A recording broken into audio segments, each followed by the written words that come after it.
नमस्कार, मैं पवन वर्मा सर हमारे यूट्यूब चैनल गुरु पाठशाला में आप सबों का स्वागत करता हूं। इस चैनल को आप लोग लाइक शेयर सब्सक्राइब कीजिए और इस पे दिए गए अध्ययन सामग्री से लाभान्वित होइए। धन्यवाद। कक्षा 10वीं गणित का जो पाठ्यक्रम है उसमें कुल 15 अध्याय हैं, जिनमें वास्तविक संख्या, बहुपद, दो चर वाले रैखिक समीकरण, द्विघात समीकरण, समांतर श्रेणी, त्रिभुज, निर्देशांक ज्यामिति, त्रिकोणमिति का परिचय, त्रिकोणमिति का अनुप्रयोग, वृत्त रचनाएं, वृत्तों संबंधित क्षेत्रफल, पृष्ठीय क्षेत्रफल और आयतन, सांख्यिकी, प्रायिकता, बिंदुवार निर्धारित अंक आप देख पा रहे हैं। इन सभी अध्यायों का क्रमवार और विस्तृत अध्ययन सामग्री गुरु पाठशाला के माध्यम से आप लोगों के उपलब्ध रहेगी, जिससे आप लोग लाभान्वित होंगे। प्रिय छात्रों, कक्षा 10वीं गणित के विषय का जो विषय है दो चर वाले रैखिक समीकरण। दो चर वाले रैखिक समीकरण ऐसे समीकरण होते हैं जिसमें दो चर हों। इसका मानक रूप ax plus by plus c बराबर 0 होता है, जिसमें a और b बराबर नहीं होते हैं 0 के। कक्षा 9वीं में हम लोग ने एक चर वाले रैखिक समीकरण को पढ़ा था। कक्षा 10वीं में दो चर वाले रैखिक समीकरण को पढ़ना है। दो चर वाले रैखिक समीकरण यदि हम दो ले लेते हैं तो उनको रैखिक समीकरण का युग्म कहते हैं। उदाहरण के लिए जैसे हम दो समीकरण x प्लस वाई बराबर 2, x माइनस वाई बराबर 0 ले लेते हैं तो इसका मतलब ये दोनों समीकरण मिला के एक युग्म बनाते हैं। रैखिक समीकरण को हल करने की जो विधियां हैं वो बीजीय विधि और आलेखीय विधि है। बीजीय विधि के अंतर्गत प्रतिस्थापन विधि, विलोपन विधि और बीजगणन विधि से हमें कक्षा 10वीं में चर का मान ज्ञात करना है, सीखना है। यदि हम समीकरण का योग पे ध्यान दें तो इसकी जो स्थिति होती है, इसका जो हल होता है उसका 3 तरह का हल होता है। हम जैसे देख रहे हैं समीकरण 1 a1x plus b1y plus c1 बराबर 0, समीकरण 2 a2x b2y प्लस c2 बराबर 0। तो इनका जो स्थिति होगा, पहला स्थिति होगा अद्वितीय हल, फिर कोई हल नहीं और अनंत अपरिमित रूप से अनेक हल। अद्वितीय हल की स्थिति में a1 बटा a2 बराबर नहीं b1 बटा b2, a1 बटा a2 बराबर b1 बटा b2 और बराबर नहीं है c1 बटा c2, तो ऐसे समीकरण का कोई हल नहीं होता है। a1 बा a2 बराबर b1 बाय b2 बराबर c1 बाय c2, तीनों बराबर हों तो इसी समीकरण का अनंत या अपरिमित रूप से अनेक हल होता है। छात्रों, दो चर वाले रैखिक समीकरण बनाने की जो बीजगणितीय विधि है उसके अंतर्गत आज पहला विधि हम लोग प्रतिस्थापन विधि से बनाना सीखेंगे। तो प्रतिस्थापन विधि पहले कहते किसे हैं? प्रतिस्थापन विधि में जो हमको समीकरण का युग्म दिया रहता है, जैसे हम देख रहे हैं समीकरण का युग्म हमको लिए हुए हैं, ये आपको बिहार बोर्ड के एक्सरसाइज 3.4 का पहला हिसाब है, पहला सवाल है। तो प्रतिस्थापन विधि में क्या होता है, दिए गए जो युग्म है इसमें से किसी एक समीकरण के किसी एक चर का, जैसे x और y दो चर हैं तो किसी एक चर का या इसका किसी एक चर का हम इसके पद में किसी एक चर के पद में मान को व्यक्त कर लेंगे और इस पद का मान दूसरे समीकरण में रख देंगे, तो फिर हमको दोनों चर का मान निकल जाएगा। तो इसका हम इसको देखेंगे क्या होता है प्रतिस्थापन विधि। दिए गए रैखिक समीकरण के युग्मों में किसी एक समीकरण का किसी एक चर के पदों में व्यक्त करके दूसरे में इसका मान रखकर चरों का मान ज्ञात किया जाता है। इस प्रकार चरों के मान ज्ञात करने की विधि को प्रतिस्थापन विधि कहते हैं। अब हम सवाल पे आते हैं और इसको बनाएंगे, जैसे ही बनाएंगे तो समझ जाएंगे प्रतिस्थापन विधि होता क्या है।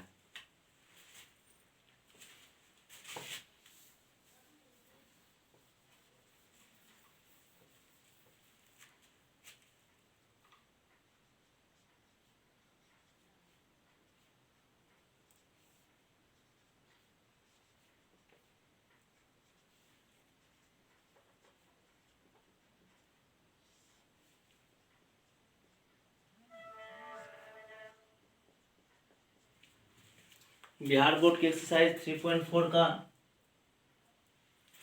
3.3 का पहला सवाल है।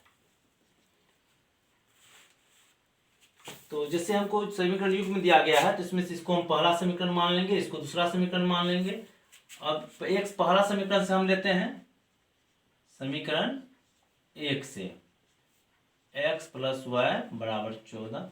अब हम या तो x के चर में इसको रख लें या y के चर में इसका हम रख लें। यदि हम x का रखते हैं तो y प्लस में इधर माइनस हो जाता है। इसको हम समीकरण 3 मान लेंगे। अब इस समीकरण 3 का जो मान है, क्योंकि ये जो x का हम पद का जो मान निकला है ये समीकरण 1 से निकला है, तो ये जो x का मान है इसको हम समीकरण 2 में रखेंगे। यदि हम समीकरण 2 से किसी चर का मान लिए होते तो उसको समीकरण 1 में रखते। तब हम लिखेंगे यहाँ पे समीकरण 3 का मान समीकरण 2 में रखने पर।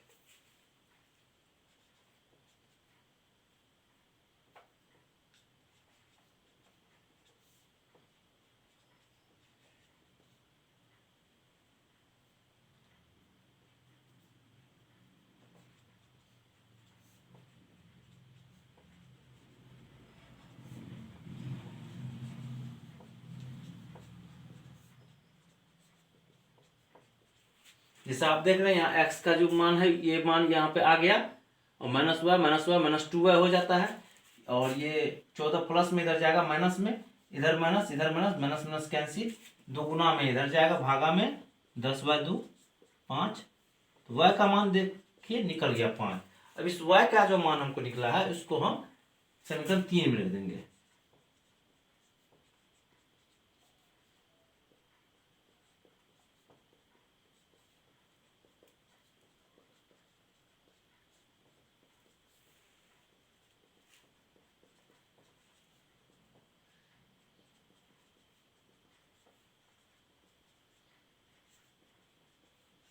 इस तरह दोनों चर का मान हम प्रतिस्थापन विधि से आसानी से सरलता से ज्ञात कर सकते हैं। इस सवाल में आप देखिए एक बार फिर से समझते हैं। x + y 14, x - y = 4। इसको समीकरण 1 और इसको समीकरण 2 मान लिए। हम पहला समीकरण से किसी एक चर के पद में उसको व्यक्त कर लेते हैं और उस जो चर का मान हम व्यक्त किए हैं उसको दूसरे समीकरण में रख देते हैं। जैसे ही समीकरण में हम रखेंगे तो हमको एक चर का मान ज्ञात हो जाता है। जब उस चर का मान ज्ञात हो जाता है तो इसको हम समीकरण 3 में रख के पहले चर का जिसको हम मान निकाले थे वो मान भी निकल जाता है। इस तरह दोनों समीकरण से हमको दोनों चर का मान ज्ञात हो जाता है। अब दूसरा सवाल लेते हैं प्रतिस्थापन विधि से। वही 3.3 का ही सवाल है। दूसरा सवाल s - t = 3, s/3 t/2 = 6। तो समीकरण 1 और इसको समीकरण 2 मान लिया। इसी विधि प्रतिस्थापन विधि से इसको भी हम देखेंगे। तो लिखेंगे समीकरण 1 से s - t = 3, s = 3 + t। ये समीकरण इसको हम 3 मान लेंगे। अब इस समीकरण का मान जिसे हम बताए थे इसको दूसरे में रखेंगे।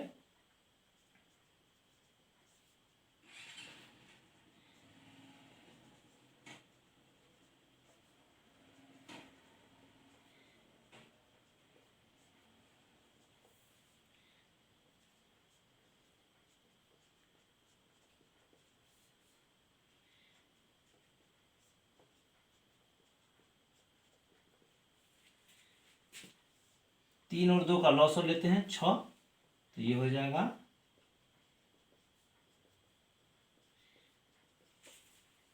3 दूनी 6, 2t + 3t = 6 × 6 = 36।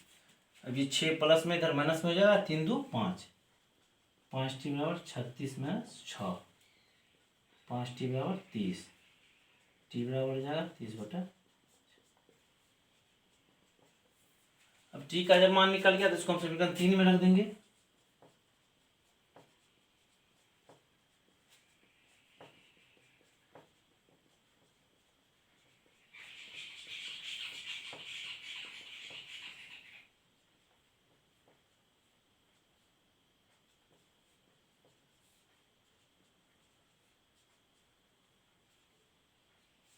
इस तरह हम देख रहे हैं कि दोनों चर का मान इतनी सरलता से हमको ज्ञात हो गया।